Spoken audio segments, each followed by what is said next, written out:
courageous man in the desert. When he meets unarmed men, Muhammad is a liar. liar. You don't let him speak. Where's the lie and where's the truth? When it hasn't been spoken yet. Muhammad is a fraud. In Mecca, 6 centuries after Christ died, Islam was born. But where tens of thousands stand today, once there was only one. One man with a mission of brotherhood and love.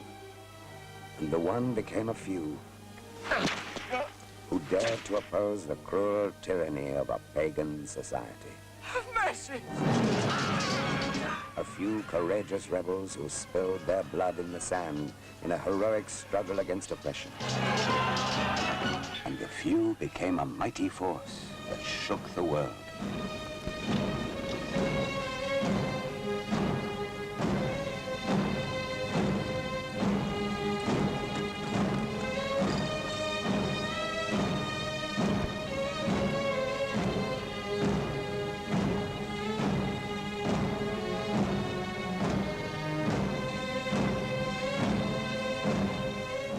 Ahmad, messenger of God. Who gave him this authority? God sent Muhammad as a mercy to mankind. We'll do now what we should have done before. Kill Muhammad.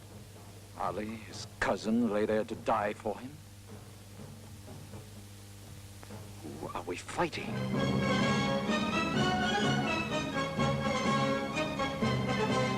Hamza the hunter, the lion of God, was a thorn in the flesh of the rulers of Mecca. It was Hamza who slew Atbar at the wells of Badr and led the outnumbered Muslims to victory. Strike!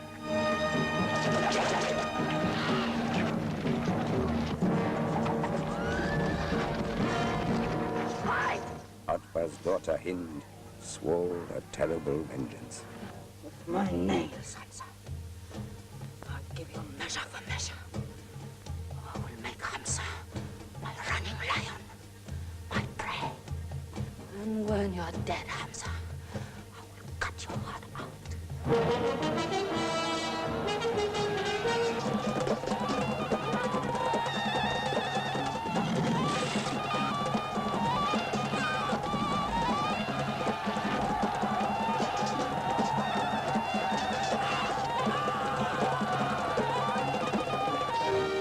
All the power, all the pageantry of living history.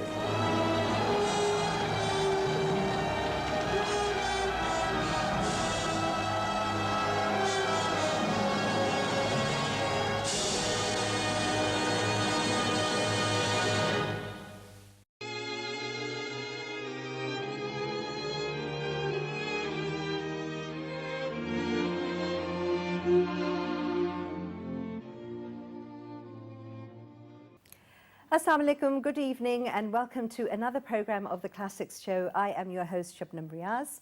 It's always a pleasure to be here, and much so more as it is the holy month of Ramzan. Blessings everywhere, and they're waiting to be reaped in all that we do during this holy month. And of course, you know, this is the time we had an earlier program when we talked about reconnecting with oneself, reconnecting with your spiritual side. This is the time that we can take a break from everything that goes on throughout the year. And then whatever we learn, you know, the thing is to retain it and to carry it on in the rest of the 365 days as well. Okay, so now for today's topic, we're going to talk about the film The Message. The Message was a film that was made that depicted the life of our Holy Prophet, peace be upon him, and the revelations of the Quran and how Islam came into existence. Now, to talk about today's program, we have with us Ahmad, who has been on the program before as well. You are a poet and a film lecturer from the GCU Lahore. Thank you so much for being with us again. Thank you. To talk about today's film, The Message. The title is self-explanatory, of course. It was, in fact, a huge challenge, was it not, to conceive of the idea, to talk about the origins of Islam, to talk about the Prophet, peace be upon him, and to take all that historical data be factually correct and then go on to represent it. Yeah, basically the first challenge of making this movie was to avoid any sort of impersonation of the holy figures of Islam. For example, if you cast a person who is going to impersonate the Holy Prophet ﷺ or his companions, very respected and very holy companions, people will definitely people will mind it, and they can go astray, and they can come to you and they can question why, how did you dare to cast someone who can impersonate even the voice of the Prophet ﷺ. Exactly. So it was really a huge challenge, and we haven't seen any example. I think early Christian the films which were made on the teachings of Christianity, in which Jesus was cast in some role and someone comes forward and impersonates him. Such experiments were carried out in the early ages of filmmaking, but it was for the very first time in the history of Islam that a film was going to be made, and this film was going to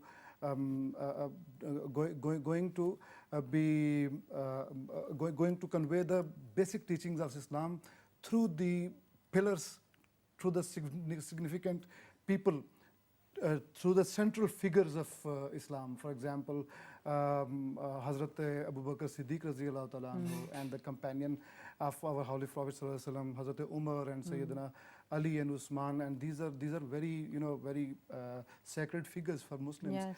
So it was not very easy for the filmmaker to talk about these people, to represent these people, and to not show the face was not shown. The main characters. These the were main characters behind that.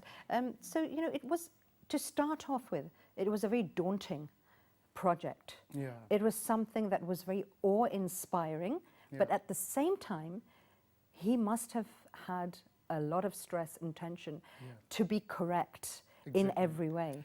Factually correct, historically correct, and cinematically, for that matter, correct. I think that as a student of cinema, I always have been greatly inspired by this film. The way he has depicted the circumstances of the Makkah and Medina of that age, it was phenomenal. The way he depicted, the way he composed the visuals of the Makkah and Medina of that age, it was phenomenal. It was very impressive, and the way he incorporated the music into those visuals was phenomenal again. Would you believe that the person who gave the music score behind those visuals was a great composer, and he has been giving the music score for various films of David Lean. David Lean, he is a legendary character of the filmmaking history. You see, David Lean's Dr. Zhivago has the music score of this gentleman, Maurice, who has actually given the music score for The Message as well. Right. If you put your DVD into the player and start watching The Message, you will be practically haunted by the music, first of all. That's exactly what I was going to say. It has that haunting element that stays with you. Yeah, exactly. It sort of immerses itself in, it's setting the mood to the film. Exactly. Thank you very much for helping out. You know, it actually captivates you and it sets the mood, and it takes you along with it, you know, and it complements every visual, be that the last scene, be that azan, before azan and after azan, wherever you see that. And circumambulations are actually, you know, complemented by the music and by the sound design as well. I mean, this was a great project, and a great person came forward. And this is why this film is great. Project was challenging, no doubt, but the person was greater.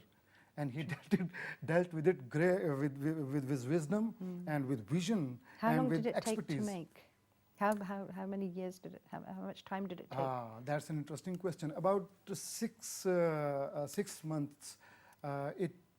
Actually, they were not allowed to shoot in Makkah and Medina. Therefore, they had to build They had to artificial make something, cities yes. in Morocco and in Libya. It took about 6 months to prepare the sets for Of that course. film. And shooting continued for about 1 year. And interestingly, this film has been made in 2 languages. First of all, it is in English, and the Arabic. second version is Arabic, yes.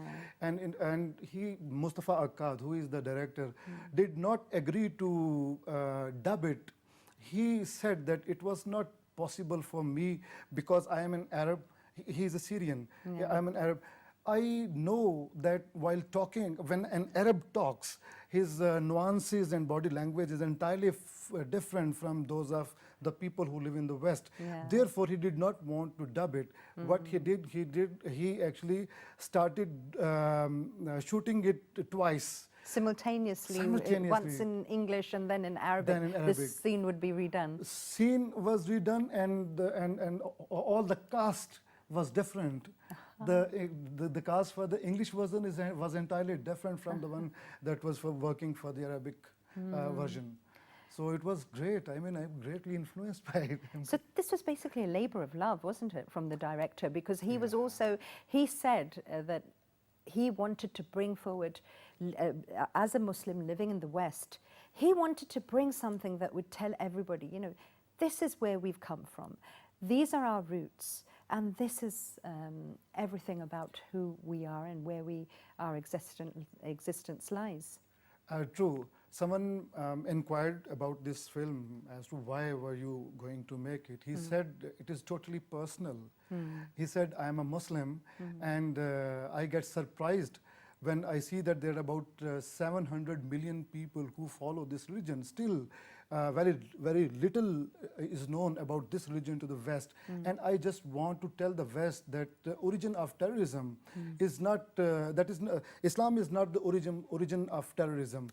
And he further, he says, he actually goes on saying that if you can associate terrorism with the religion, then there were only crusades. And still, he says that it was not due to Christianity. Christianity is not the origin of the crusades. Actually, Christianity was used by some misadventurous people who wanted to use religion as a shield or as a you know, it was the persona of political crusades. motives. Yeah, exactly. They were true. monetary, they were territorial, and there were other you know, persuasions.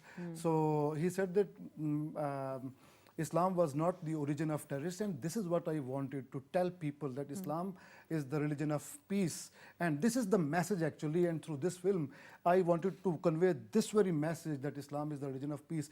And Shabnum, you will be surprised to, you'll be happily surprised to know that this is exactly what Karen Armstrong also did through her book.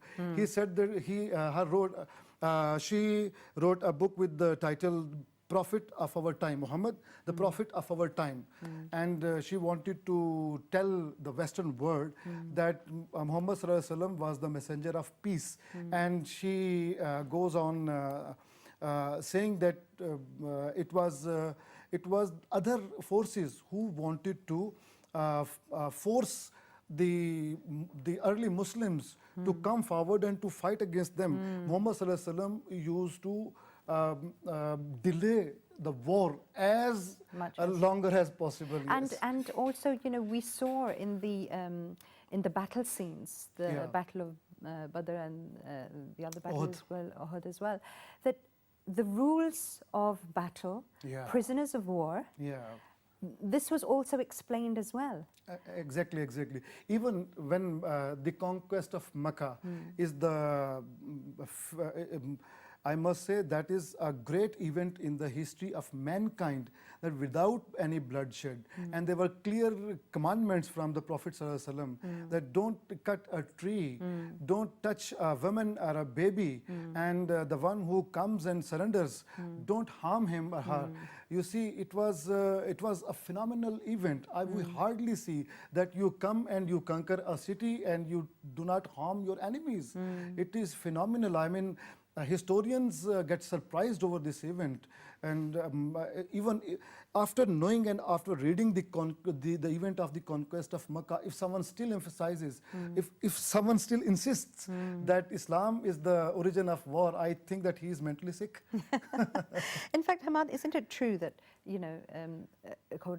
according to the essence of our religion and what is also depicted in the film, we have the aura and we have the, we watch that Islam was not about just preaching, it was practice, it was example, it was people watching a certain group of people behave, interact, seeing them, their manners, their politeness, their humbleness, and other people being drawn towards the religion at that time by asking, who are these people?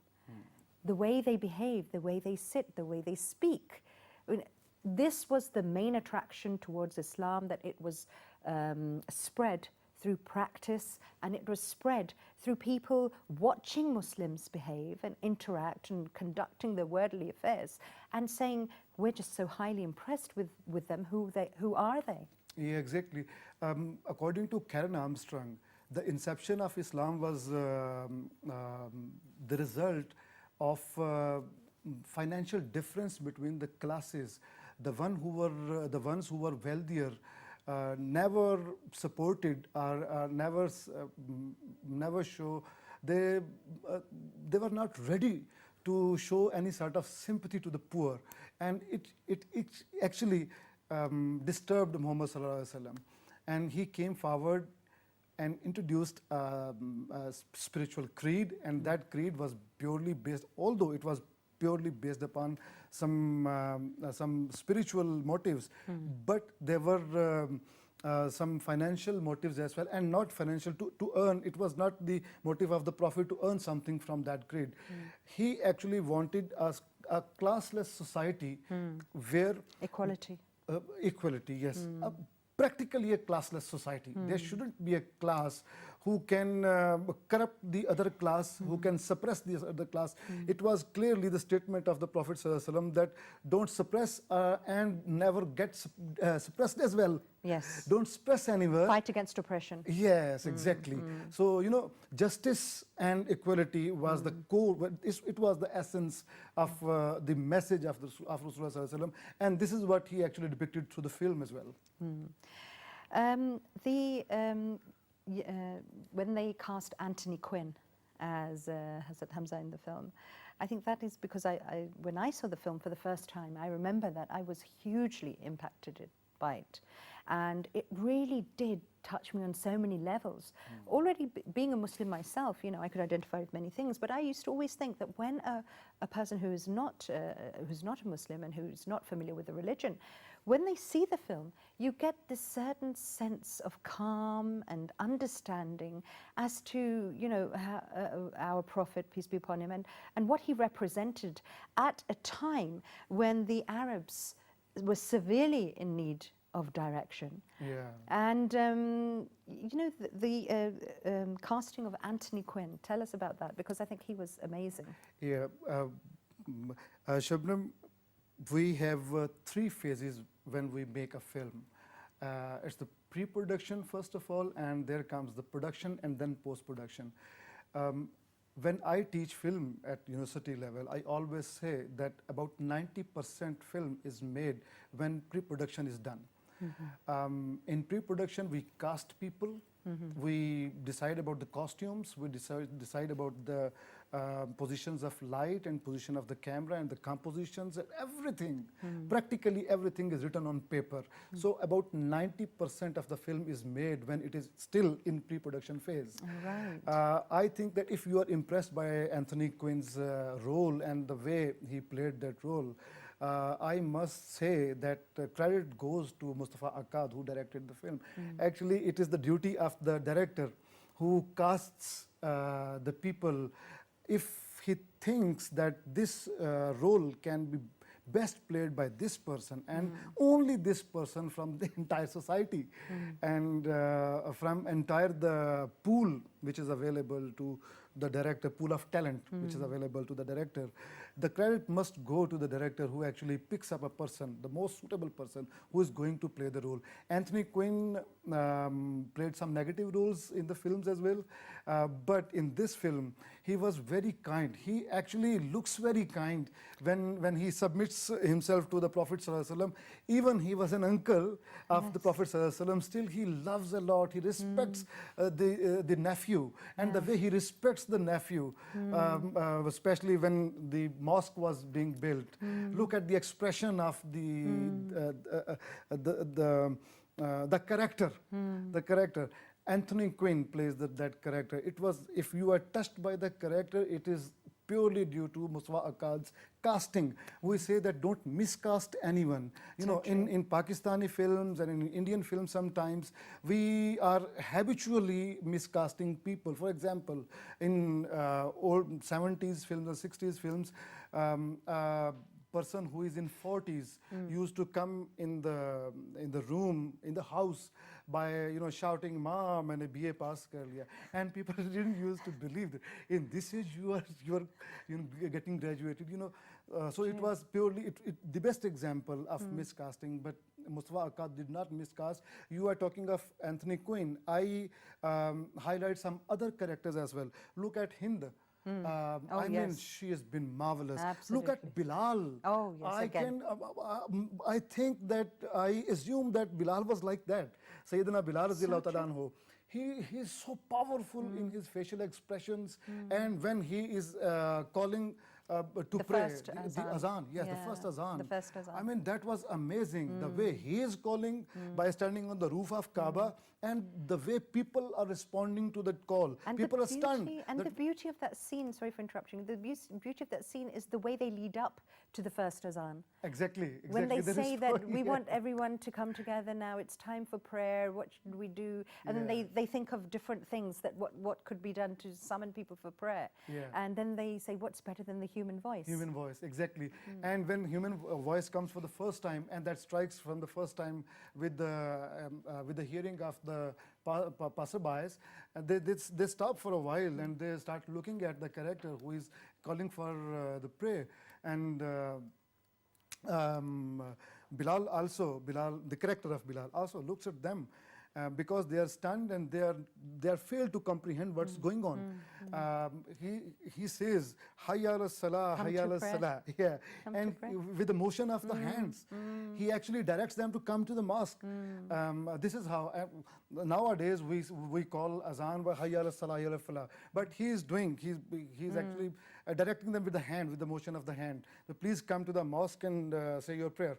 So it is phenomenal. I mean, I give full marks to Mustafa Akkad for casting Hazrat Bilal, for casting Abu Jahl even. He becomes, by the end of the movie, he becomes the pure example of a persona non grata. You start hating him. What kind of person he is still? He gets murdered in Jang-e-Badr. Otherwise, you hate him. Such powerful. You would yourself say that this character has been very powerfully played by this actor. So if the casting is good, all credit goes to the director. Absolutely. And then obviously comes, credit must go to the actors as well. The way they use their facial expressions, because and they the nuances. all seemed to be Real. so, acting with such passion. And very natural. Yeah, and very natural. That's something that comes throughout the film. There is not a single place where you think something may be as a misfit. Exactly, and especially even when the Battle of Uhud was lost by the Muslims, and there is festivity going on in the other camp. You see, Hinda is enjoying it and celebrating the triumph over the Muslims after the Uhud war. That we remember as Muslims, we remember that apparently Battle of Uhud was lost by the Muslims. And some companions of Rasulullah Sallallahu Alaihi Wasallam did not obey, apparently, and we lost that. And obviously, on the other camp, in the other camp, festivities were going on. there is the music of this celebration. That music is so powerful. Again, full marks to Maurice and Mustafa Akkad, who actually hired him, because you know, in those days, in 70s and 60s and 80s, people used to wait for this person, the composer, that if he's busy in some film, they used to wait for him to get free, and once he is free, he was actually taken aboard. You see, Excellent. so he's an Because excellent of music course- composer. And because, of course, he had to work with the instruments that would have been available at that time. Yeah, exactly. So he would have had to be culturally appropriate as well within his music score. Exactly, exactly. You know, he was an intelligent music composer. When he signed for this project, obviously, he studied the culture and the lifestyle of the desert. The person who is living in a desert, what kind of poetry and what kind of, you know, voices he is The familiar rhythm with, and the he- sound. And Exactly. So he was, and I was talking of the festivities and the celebrations going on in that camp. You know, the facial expressions of Hind and the slave who is, you know, showing his skills and, you know, it is so good. I think that it comes before, yes, it comes before the Battle of Uhud, just one night before the Battle of Yes. Uhud. And she appoints the slave that you are going to kill or martyr Hazrat Hamza, and after that, obviously after that, she will, you know, operate and everything. So that festivity, that celebration and the music and the way that was put on the screen and the way that involves the audience who is sitting in cinema hall, it is all phenomenal. I always take the message as a successful cinematic piece. I study it as a cinematic piece, and I appreciate as a cinematic piece. You see, as far as the history of Islam is concerned, that is very much available in books. Exactly. We can consult any Of good book course. if we want to study the message Yes. of Islam. As film lecturer, as film student, and as a cinegoer, what actually appeals, what is appealing for me, cinematic treatment is appealing for me, and the way Mustafa Akkad treated every scene, every visual, and the way he incorporated music into that, that is phenomenal. because, of course, as you're explaining, it is an amalgamation of many things coming together that leave you with a masterpiece, that so many things are going on in sync. And if you've got something that, even just one slightly, less important thing that is a bit of a misfit, it all starts to fall apart. Exactly, exactly. Because the viewer is so attuned to seeing something in a certain way, then that thing will, it'll be disturbing. It had Oscar nominations as well. Yeah. The music score of Maurice went to it was nominated for the best original score. It was the original score. And, but unfortunately, it did not win. And Star Wars, the music of Star Wars, that was the triumphant eventually. Right. So let's talk about when this film, when it was released. How was it received, and what was the reaction of people at that time? Well, when it was under production, there were some controversies from the highest level. Those who were ready to fund, they stopped funding because people had not seen yet. They did not know what is going to, how the personality of Rasulullah Sallallahu Alaihi Wasallam is being presented in cinema. They did not have any idea of that. As to how it would be done. Yeah, exactly. So they were terrified of it. Maybe they were feeling insecure. Maybe Anxious. Anxious as well. Yes, and primarily religiously they were feeling insecure because there is no tradition in Islam that you draw some. Yes. You cannot you cannot draw pictures and Yes. sketches. You cannot make. I have seen in the early pictorial representations of personalities is prohibited in Islam. This is why people throughout the ages, throughout the history, they had not been doing it. But this was for the first time that they were not going to make still pictures. A step further, they were going to make a film on it. So therefore, they faced some controversies during the production of the film. But your question is, what was the reaction of the people? There were two types of reactions. Number one, there was a reaction on the box office. And the other reaction was at the receiving end of the viewers. In the box office, before it was released in New York, there rose a controversy. There was a small group of Muslims, and that group was of Nation of Islam. That's a sect. They were actually agitating against the rumor. It was actually a rumor that there was some sort of depiction. And Anthony Quinn is going to impersonate Rasulullah Sallallahu Alaihi Wasallam instead of impersonating Hazrat Hamza Radhiyallahu Ta'ala anhu. So they were agitating against it. When they were told that it was not the case, they got satisfied and the controversy subsided. But by then, they say it had done a great damage to the revenue. $10 million was spent in those days, was spent on the production of this film, and only $15 million were, generated. It was, yes. $5 million was not, it is not appreciable revenue. It is not good amount, especially in this industry. So they say that this controversy actually damaged the revenue at the box office. But with the passage of time, people accepted it.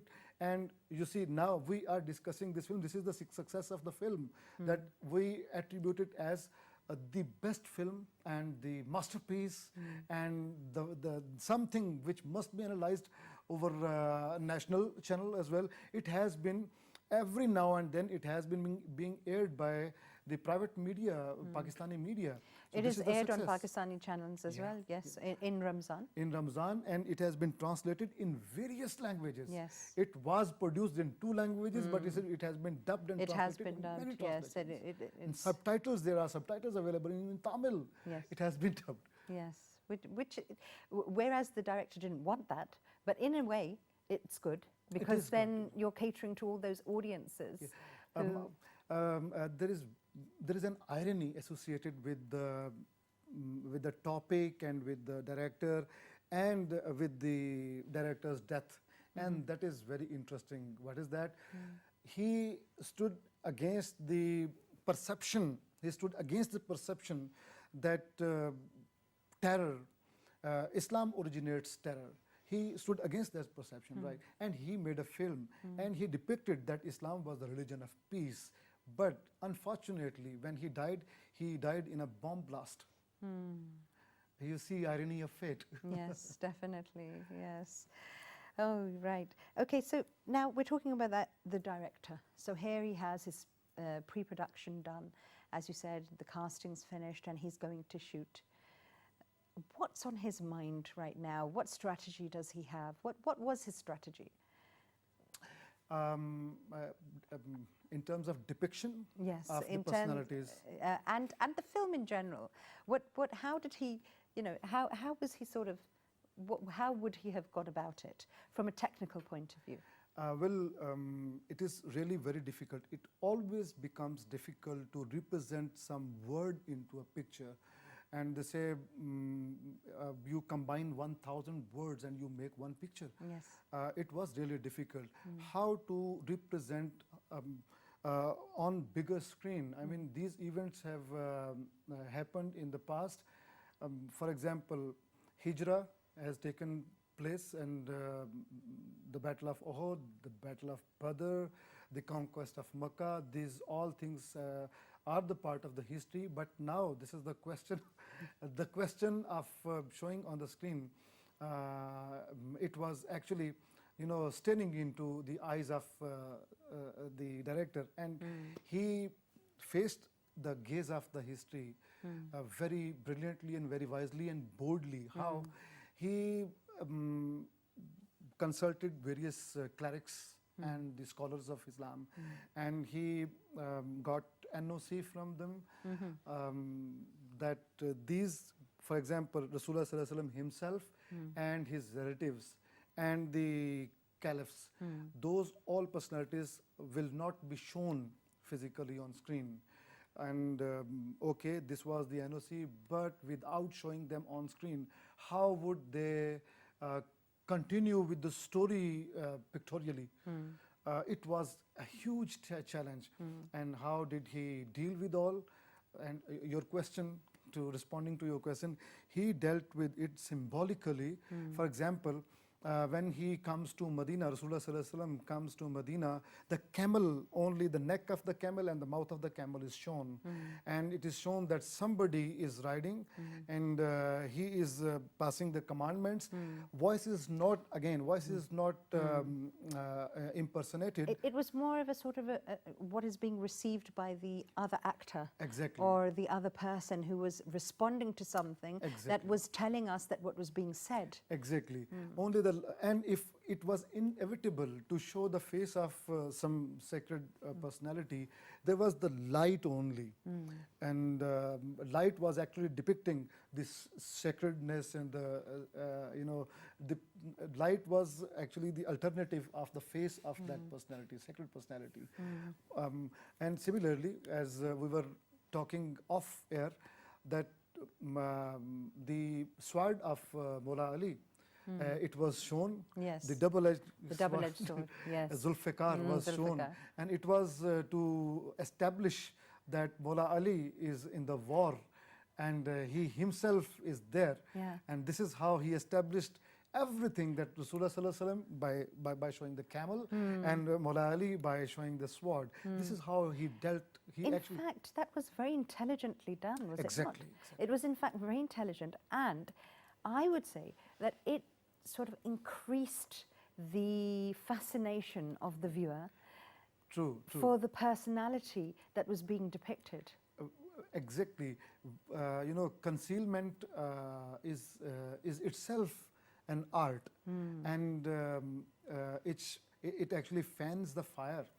And and obviously, very powerful as a cinegoer, I can very easily feel that if you are watching this film in a cinema hall, you will get carried away with the emotions, and you will burst into tears, especially when the last scene comes. I mean, the way he has shot it, and the way he has edited it, and the way he has incorporated music into it, and the way he has put dissolves into it, those all are marvelous. And believe me, when I was watching on TV, and I was watching for the 4th or 5th time on TV, still my eyes get wet when the last scene came, that from here afterwards, Rasulullah Sallallahu Alaihi Wasallam won't be available among these people. This is the magic. And this of is the my movie. last sermon to you, and that's true. And the last call of Bilal, people say that the era of people say that it was as if the era of the Rasulullah Sallallahu Alaihi Wasallam was yet again dawned on the people of Medina by listening to that call only. True. And it was excellently depicted on the screen as well. Yes. We have read in the books, and we have seen on the screen, and we find it more attractive sometimes. Of course, because you can relate to that so much more. When you when you read something, as you said, you can read history books, and there are many things that where you can get your information from. But when facts go together with the visuals that are especially created to support those incidents, those personalities, those moments in time, it makes all the more difference. It actually does impact you in such a different way. Yeah, I always refer Lenin, the great leader of Russia, when I talk of the effect of cinema on semi-literate people. He says that newspaper is something which is to be read by the literate people only. You cannot bring any social change through newspaper only. You see, you have to be literate in order to read a newspaper. He says that it is only cinema which can bring some change into a society. He actually regards cinema as the purest and the effective most social change agent. Right? in a semi-literate society. Pakistanis and overall Muslim society is a semi-literate society. You go to Bangladesh, you go to India, you look at the Pakistani Muslims. They're not highly most of them are not highly qualified. I think that it was a joint leap. It was a bold step by Mustafa Very Akkad. bold. And remake is also in process. And now people, some clerics are quite convinced that yes, we are going to support you. Even now, they are now convinced that yes, they are convinced of the power of visuals. You know, that was going to be my next question, to ask you this, that we have so much of a power of the media, and especially the electronic, the visual medium. Cinema, of course, the big screen has its own impact. It stays with you for the rest of your Strongest life. impact. Yes. So if we're talking about today's current scenario, Islam comes again. It's, we're usually on the defensive. We're trying to tell people that this is being hijacked by people who want ulterior motives. Our religion promotes peace. Islamophobia. Yeah. So exactly as, we're talking about this film that came out at that time, 1976, I think. Yeah. So now, in today's current scenario, how important is it to make a film like this? And if you had the chance to do that, what would you do? How would you go about it? Two questions there are. One is relatively easy, but one is very difficult for me to respond. If I were the director, well, I will respond to the first part of the question. I think that after 9/11, which happened in 2001, it became the dire need of the time to represent Islam as a religion of peace. I think before that, the world had not undergone the boom of media. Now we do have the revolution of media. Even the person who belongs to low socio-economic stratum does consume media. And television is everywhere. It has its own impact, you see, on society, in lower middle class, upper middle class, everywhere. It does cause some effects. I think that after 9/11, there has been propaganda about Islamophobia. And people in France, in Germany, and in England, and in America, they were terrified of the beard and of hijab and overall of Muslims. It was the high time to, whatever medium you can use, it was high time to convey the essence of the message of Rasulullah Sallallahu Alaihi Wasallam. But unfortunately, we obviously, again, we relied upon written word, which is obviously the basic. Actually, it is the launching. I always say, I also write, and I always say that print medium is the launching pad for all the media. Exactly. It is the backbone of all the media. Exactly. Having said that, look at the semi-literate population of other countries. If you want to convey your message to the people who are living abroad and who are not literate enough to understand your written word, obviously you will have to take help of the images. Why don't you switch over to this medium now? After 9/11, it was I think that it was the need of the day that films should have been made on the message of Islam and on justice and equality. I am a great advocate of it. You must, a very interesting, some interesting lines of Karen Armstrong actually are circulating in my mind. She writes that even Rasulullah Sallallahu Alaihi Wasallam was so moderate and enlightened that he used to take his wives to the fronts where wars and battles were being fought. And not only he used to take his wives to the fronts, but also he used to consult them in order to devise some strategy of war or battle, how to fight. You see, and this much enlightened he was. This has been written by Karen. And why she wrote that, she wanted to tell the West that it is a wrong perception that Muslims suppress women.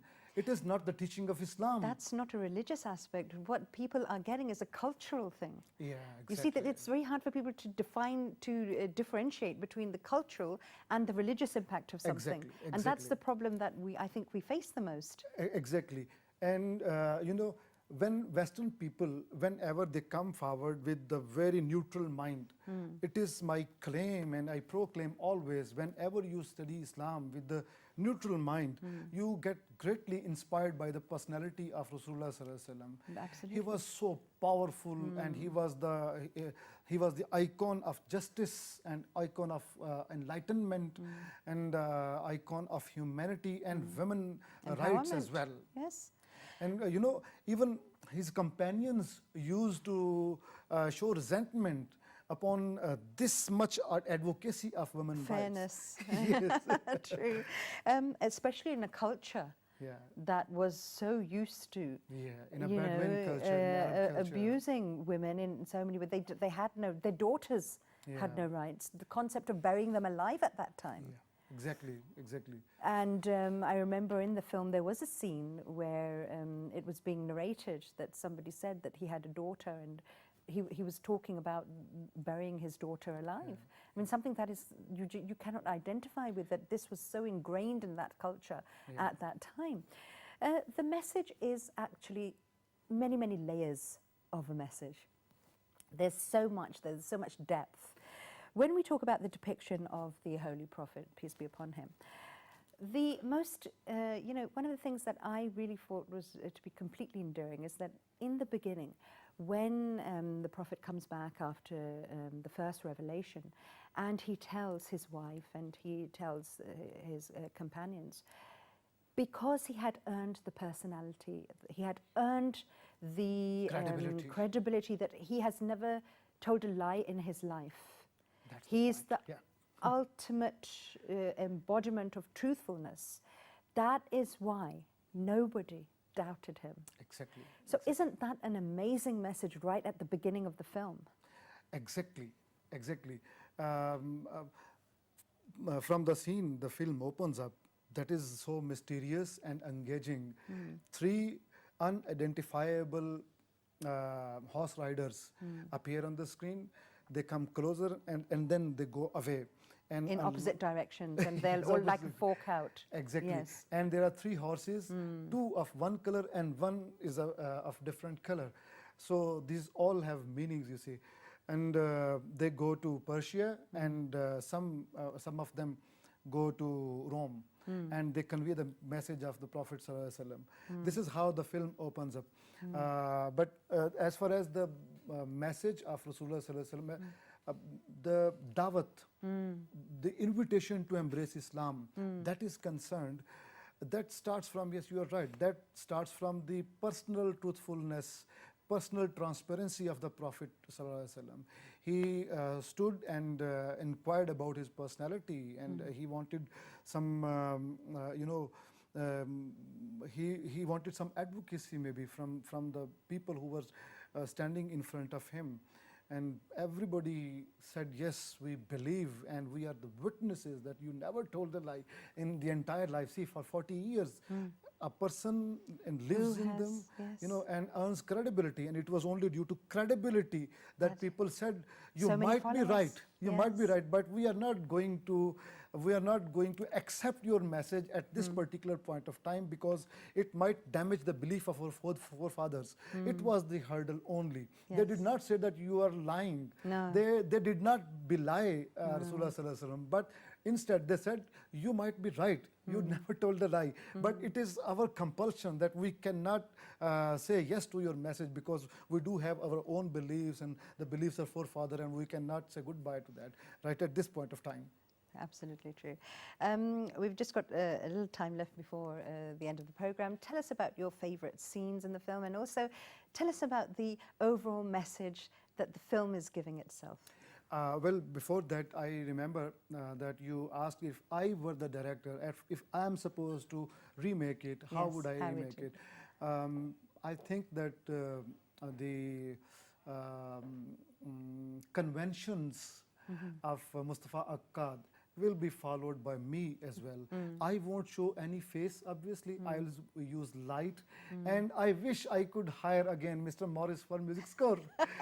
He's so powerful. I mean, he's my favorite. You know, his father was a composer for radio, and he was trained at home for music. He was trained at home, but he excelled then. And in those days, there were no electronic apparatus. And he used to play with the simple, you know, instruments. If I become the director, I'll cast you as Hind. Oh, I wasn't expecting that one. Just at the lighter side, you see. Please don't take it seriously. No, you just caught me by complete surprise there. That's okay. You gave me freedom to cast someone, you know. Right. And obviously, I think that I might not be, it is my tribute to the great filmmaker that I might not be, at this age, I am not able to reproduce it, frankly. Maybe after 20 years, when I have gone through so many films and I have read so many books and I have taught so much, maybe at the age of 60, I will be quite able to remake it. But I will have to follow the footprints of Mustafa Akkad. Right.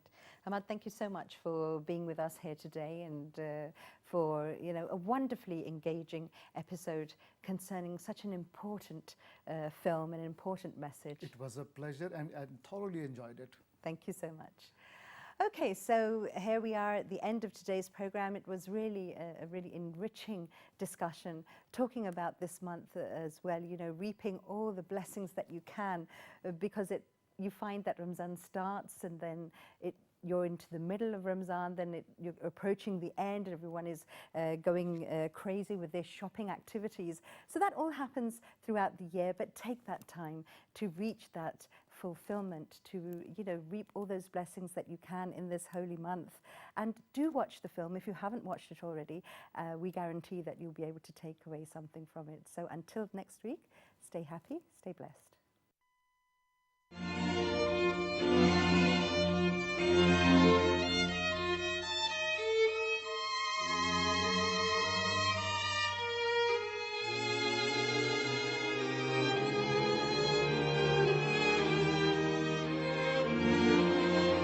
Thank you.